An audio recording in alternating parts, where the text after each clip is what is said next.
नमस्कार दोस्तों, welcome back to our channel. मैं हूं आपका दोस्त सोमवीर। आज मैं नई एक वीडियो लेके आया हूं on basis of the calls which I got from different of my viewers. सवाल एक नई पॉलिसी अमेंडमेंट अफोर्डेबल हाउसिंग के साथ, जो पार्किंग की पॉलिसी अमेंड हुई है, उसके साथ काफ़ी सारे सवाल आ गए हैं। अफोर्डेबल में पार्किंग खरीदने से पहले हमें ये समझ लेना चाहिए कि एक्चुअल में पार्किंग की डेफिनेशन रेरा के हिसाब से क्या है। मैं देखिए इस वीडियो में ना वर्ड टू वर्ड तो कुछ बताने वाला हूं नहीं पॉलिसी के बारे में, क्योंकि एक ब्रॉड सी इंफॉर्मेशन है जो कि 2 लाइनों में खत्म भी हो जाती है। तो इन 2 लाइनों को समझने के लिए आई थिंक कि आपको ये वीडियो पूरा देखना जरूरी है, क्योंकि ये डायरेक्ट इम्पैक्ट डालेगा आपकी जेब पे। मुझे ऐसा नहीं लगता कि अफोर्डेबल में कोई ऐसा बंदा होगा जो पार्किंग नहीं लेना चाहता है। सस्ती मंदी ओपन कवर्ड पार्किंग चाहिए बस लोगों को। तो यहीं से सवाल उठता है, पार्किंग है क्या चीज। इनफैक्ट मैं थोड़ा और पीछे जाना चाहूंगा। जो पॉलिसी आई कि जी प्राइस इंक्रीज हो गया है, ठीक है जी हो गया है, किस पे हुआ? जो अभी एप्लीकेशन जो ड्रॉ नहीं हुए हैं उन पे हो जाएगा, ठीक है जी। नए पे हो गया है, अच्छी बात है। पार्किंग जो है, जिनका ओसी नहीं आया वो एक क्या नाम है, एक एक कार पार्किंग उनको देनी देनी है। हमेशा बात आती है पार्किंग, कोई ये नहीं बताता पार्किंग की डेफिनेशन क्या है। पार्किंग तो किसी भी टाइप की हो सकती है। हम ये भी जानते हैं कि अफोर्डेबल हाउसिंग में जो ग्राउंड फ्लोर होता है वो मेजरली स्टिल्ट ही रहता है आपका, ठीक है। एक कॉमन एरिया भी होता है, सारा ही कॉमन एरिया है। अगर हम ध्यान से देखें, मैं एक आगे चल के एक बड़ी वीडियो बनाने वाला हूँ एक एक्सपर्ट के साथ बैठ के, अफोर्डेबल हाउसिंग रिलेटेड जितने भी क्वेश्चन सबको कवर करूंगा। तो आज इस वीडियो को छोटे से छोटा रखने की कोशिश करता हूँ, बट ये जरूरी बहुत है। कहानी क्या है कि 2 वर्ड है, एक तो है गैराज और दूसरा हो गई पार्किंग। गैराज तो सीधी सी बात है, जिसमें कोई व्हीकल खड़ा किया जा सके वो गैराज हो गया, ठीक है जी। क्या ये सेलेबल होता है? हाँ जी, ये सेलेबल होता है। दूसरा क्या होता है? कॉमन होता है। हाँ जी, कॉमन होता है। सोसाइटी कॉमन क्यों होता है जी? सोसाइटी के अंदर आपका जेनसेट भी लगा हुआ है, हो सकता है वहां पे कोई एक सोसाइटी अपने लिए एक फायर ब्रिगेड मान के चलो कि एक ट्रक अपने पास ही रख रही है, तो वो भी तो गैराज ही हुआ। वो कॉमन भी हो सकता है और वो सेलेबल भी हो सकता है। मेजरली आप देखोगे तो विलास में आपको इसका ज्यादा प्रचलन मिलेगा। दूसरी चीज जो है वो होती है पार्किंग। पार्किंग 2 सेगमेंट में, 3 सेगमेंट में हम जानते हैं कि कहाँ कहाँ पार्क, 4 बहुत सारे सेगमेंट है। कोई एलिवेटेड पार्किंग है, कोई पोडियम पार्किंग है। मोटी मोटी हम मान के चले तो 3 टाइप की ही पार्किंग होती है जो हम दुनियादारी में देखते हैं। एक पार्किंग होती है ओपन, तमाम जगह गए होंगे आप, विजिटर पार्किंग देखी होंगी आपने, किसी भी सोसाइटी में जाओगे आपको ओपन में गाड़ी खड़ी मिल जाएगी। That is apart from the street, थोड़ी सी हटके खड़ी है जगह है, गाड़ी खड़ी कर दी, वो एक तरीके से पार्किंग है, ओपन पार्किंग जिसको बोले हम।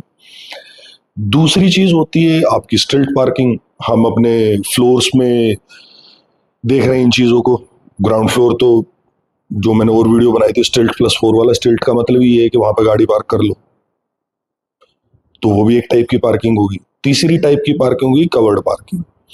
अब हमें ये समझना है कि हम जो पैसे दे रहे हैं वो किस चीज के लिए दे रहे हैं, क्योंकि मेरे को 110% पता है कि कुछ ऐसे जो प्रोजेक्ट हैं दिसंबर के बाद के, एक आधा और इधर उधर भी हो सकता है, कोई कस्मे वादे इसमें कोई बड़े नहीं है, पर वो उनका जो स्ट्रक्चरल प्लान जो था ना, वो तो होगा पहले का, जब ये पार्किंग का रूल ही नहीं था। और वो भी पार्किंग बेचेंगे, बेच सकते हो, बता देंगे जी हम तो इसके अंडर आ रहे हैं इस पॉलिसी के। तो ये हमारे व्यूअर्स की सोचना होना चाहिए कि क्या वो एक्चुअल में पार्किंग खरीद रहे हैं, पार्किंग के नाम का सिर्फ एक पेज खरीद रहे हैं। मैं आपको बता दूं कि सीधी भाषा में बात करें, जो अपनी ओपन पार्किंग होती है, ठीक है, वो एक रूल रेगुलेशन उठाएंगे आप पढ़ेंगे तो आप ऐसा समझ लिए सेक्शन 2 के अंडर में वो एक कॉमन एरिया होता है, ठीक है। इसमें आपको मैं कैसे बताऊं कि specifically it includes open parking. अगर हम कॉमन एरिया की बात करें तो it includes open parking area, basement और स्ट्रीट पार्किंग। यहां से आपके दोनों बातों के समझ में आना चाहिए आपको कि जी कॉमन एरिया स्ट्रीट पार्किंग जो जो हम देखते हैं, जो हम जानते हैं कि ये मेरी पार्किंग है, फ्लोर वाला बंदा बोल रहा है ये मेरी पार्किंग थी, भाई वो किसी की पार्किंग नहीं होती स्ट्रीट पार्किंग, वो कॉमन एरिया होता है। और इसी तरीके से जो ओपन एरिया जो होता है वो भी कॉमन एरिया होता है, ये समझ लीजिए। मतलब ओपन और स्ट्रीट जैसी कोई पार्किंग होती ही नहीं है। हाँ वो मिल रही है, बट रही है, बिक रही है, वो एक अलग कहानी है। अभी इसमें आप रिस्ट्रिक्शन समझ लीजिए। जब कॉमन एरिया डेवलपर ने माल बेच दिया है, यूनिट बेच दी है, तो कहीं ना कहीं कॉमन एरिया का भी पैसा डेवलपर ले चुका है, ये तो बात क्लियर है। तो वो जो ओपन स्पेस हुआ वो किसके पास जाना चाहिए? वो एक्चुअल में होता है एक तरीके से मान के चलिए कि एसोसिएशन आरडब्ल्यू की प्रॉपर्टी होती है वो, ठीक है। वो बेचने के लिए नहीं होती है कि बिल्डर जहां चाहे वहीं एक 4 लाइनें खींच के पार्किंग का स्लॉट बना के और बेच दिया, ऐसे नहीं होता है। वो तो जी कॉमन एरिया है, कॉमन एरिया के पहले ही पैसे जा चुके हैं, आपकी यूनिट में एडेड होते हैं, वो बिक नहीं सकता है, ठीक है। तो ये मेरे ख्याल से आपको क्लैरिटी आनी चाहिए। अब मैं आपको बता दूं कि पार्किंग की सीधी सीधी डेफिनेशन वो ये होती है कि भाई जिसकी दीवारें और जिस पे छत हो, हिंदी में साफ भाषा में। अब कोई भी रेरा ने बहुत क्लियर कर रखा है कि आप ओपन पार्किंग के स्पेस के नाम पे किसी से पैसे नहीं ले सकते हो। टेक्निकली ये जो ओपन पार्किंग वाला जो है ये कॉमन एरिया में आता है, ठीक है जी। और या तो उस कॉमन एरिया का पैसा आप at the time of purchasing your flat दे चुके हैं, या फिर उस कॉमन एरिया के मेंटेनेंस का पार्ट आप मंथली दे रहे हो, मैं तो देता हूं। तो ये बात तो क्लियर हो जानी चाहिए। इसके बाद एक चीज होती है जिसको बोलते हैं डिस्क्लोजर इन डॉक्यूमेंट्स। डेवलपर को जब भी कोई भी पार्किंग बेचता है तो उसको बिल्कुल क्लियर अपने प्लान में बताना पड़ता है कि हमारे पास कितनी पार्किंग है, कितनी पार्किंग ओपन है, कितनी पार्किंग आपकी कवर्ड है। ओपन पार्किंग को तो मैं हमेशा ही मान के चलूंगा कि वो तो आम जनता विजिटर्स के लिए रह गई है, या फिर उसके पास कोई ऐसी कोई स्पेशल परमिशन हो जिसपे ये क्लियर मेंशन्ड हो कि वो इस पार्ट को बेच सकता है, ठीक है जी। तो कुल मिला के जमा घटा करने की बात कहानी ये आती है कि अगर आप अपने अफोर्डेबल हाउस का जो आपका सपना है और साथ में वो सपना और अच्छा लगने लग जाता है कि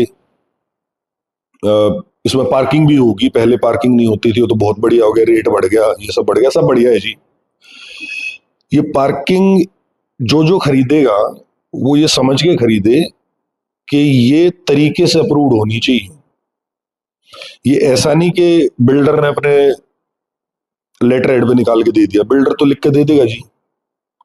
बाद में ये जो फाइट रह जाएगी ना, ये रह जाएगी आपकी और विद टाइम जो आरडब्ल्यू बनेगी उसकी।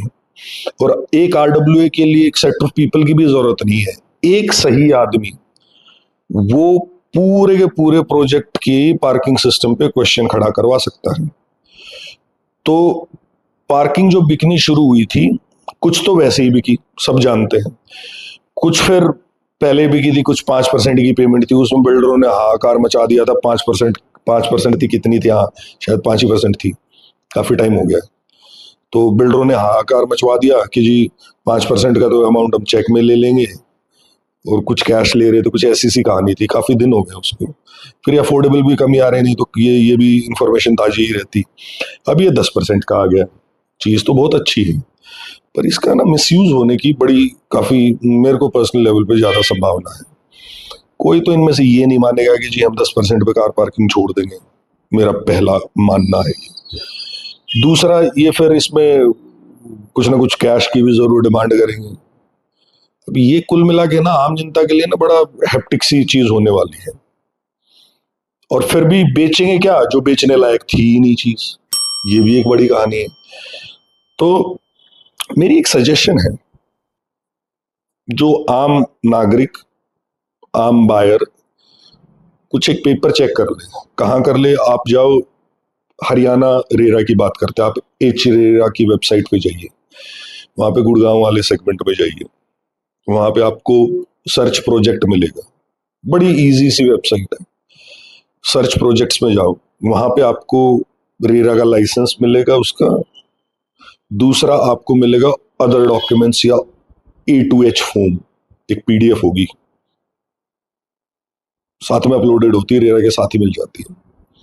ये वे बेस्ड डॉक्यूमेंट्स होते हैं जिसमें सारे, लगभग सारे एट द टाइम ऑफ वो लाइसेंस अप्लाई करते वक्त जो जो डॉक्यूमेंट उन्होंने कंप्लीट किए हैं, जमीन के डॉक्यूमेंट, कौन कोलोब्रेशन में, कौन क्या है, कैसे है, कौन मालिक है, कौन डायरेक्टर है, ईमेल आईडी, फोन नंबर, सारे मिल जाते हैं। कौन CA है, क्या इसका लेआउट था, क्या इसका ग्राउंड प्लान है, वो A2H फॉर्म वाले में सारे मिल जाते हैं। उसमें नीचे जाओगे, व्यू डॉक्यूमेंट करोगे तो आपको सारे लेआउट्स मिल जाएंगे। आपको मैं इनफैक्ट और भी बात बता दूं, जो उन्होंने अपना जब लाइसेंस लिया था, रेरा आया था, तब तक का जो भी पार्किंग प्लान हो ना, वो भी वहां पे आपको मिल जाएगा लेआउट्स में।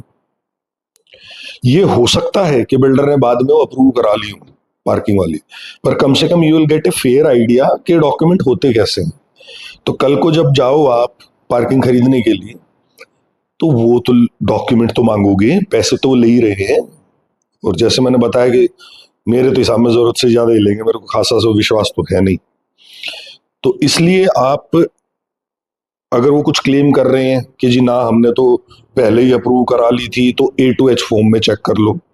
अगर वो बोले कि नहीं इसमें नहीं था, बाद में है, तो उस डॉक्यूमेंट को चेक कर लो जी, ठीक है। उसमें प्रॉपर काउंट देखो कि कितनी कवर्ड पार्किंग है, कितनी ओपन पार्किंग है।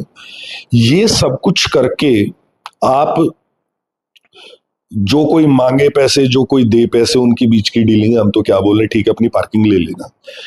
इस कार्रवाई से आपका बचाव ये हो जाएगा कि डाउन द लाइन जब आपको, चलो आज नया प्रोजेक्ट है, 6 साल में मिल रहा है, 7 में मिल रहा है, भगवान जाने तब जब भी मिलेगा ये, या 5 में मिल जाएगा। एक आधा बिल्डर है जो, एक आधा ही बोलूंगा, लगभग भी नहीं बोलूंगा, जो टाइम से पहले भी डिलीवर कर देता है।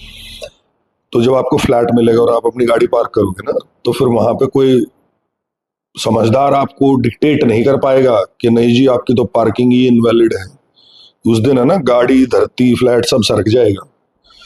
तो ध्यान दीजिए, डॉक्यूमेंट्स को चेक कीजिए, उसके बाद पार्किंग खरीदिए। पार्किंग जरूरी खरीदनी, खरीद लोगे तो बढ़िया रहेगा, मेरे हिसाब में तो बहुत जरूरी है, ठीक है जी। पर पेपर पूरे चेक करना, नहीं तो आज का जो पीस ऑफ माइंड है ना, और वो इजी डूइंग स्टफ वाला जो माइंडसेट है हमारा, कंफर्ट जोन वाला माइंडसेट है, ये बाद में बीमारी खड़ा कर देगा।